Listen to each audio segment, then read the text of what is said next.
గణేశాయ నమః. బండాసురుడి దురాగతం చేత పరాభవం చెందిన దేవతలు లోకంలో ధర్మాన్ని పునఃస్థాపించడానికి యజ్ఞం చేయగా మహాత్రిపుర సుందరి ఆ యజ్ఞకుండం నుండి ఉద్భవించింది.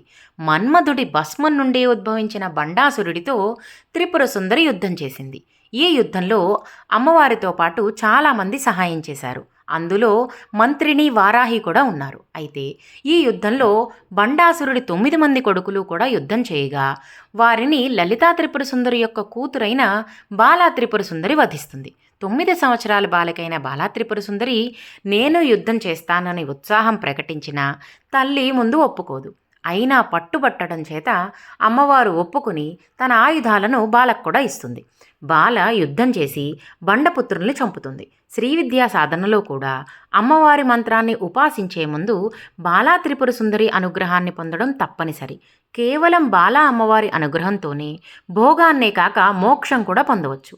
ఈ కాలంలో తాడేపల్లి రాఘవనారాయణ శాస్త్రి గారు బాలా ఉపాసనలో అగ్రగణ్యులుగా చెప్పబడతారు. శ్రీమాత్రే నమః.